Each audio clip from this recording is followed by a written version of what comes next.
kooxo hubaysan ayaa xalay ku dilay degmada Hodan haweeney lagu magacaabayay Cibaado Cabdi Maxamed waxaana da'deedu ay u dhaxaysay 70 ilaa 80 sano jir. haweeneydan ayaa ka tirsaneed ururada haweenka ee degmada Hodan ee magaalada Muqdisho waxaana maamulka degmadaasi uu sheegay inay ku raajoogaan kooxahaasi dilka geyso baxsaday. hooyo Cibaado waxaan bishii hore ee Maarso kula kulmay degmada Hodan waxaana xilligaas ka wareystay xaaladaha kuleelaha ee bilaha Maarso iyo Abriil ee Muqdisho.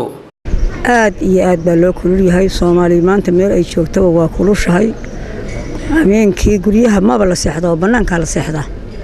caruurta qodada iyo quraacda markii la siiyo waa wada shumaan kuleel daraadiisay la shumaan. sidoo kale kooxo hubaysan ayaa isla xalay degmada Dharkeenle ee Muqdisho ku dilay qof dumar ah halka mid kalena ay ku dhaawaceen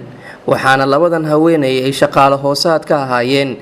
xafiiska hay-adda UNHCR ee Muqdisho waxaana lagu kala magacaabayay Fawziya Xasan Cilmi Barqadle oo ah hooyada 3 caruur ah oo ku noolayd Muqdisho waxaana ay u geeriyootay rasaas ay dablay mooto wadatay ku fureen iyadoona dhaawacay ka soo gaareen rasaastaasi walaasheed Shankaroon Xasan Cilmi oo ay wada socdeen iyo wiil dhalinyaro ah oo mooto bajaaj ku waday waxaana hadda lagu dabiibayaa isbitaal ku yaala magaalada Muqdisho. toddobaadii la soo dhaafay waxaa Muqdisho lagu diray saraakiil shaqaale dawladeed iyo dad shicib ah.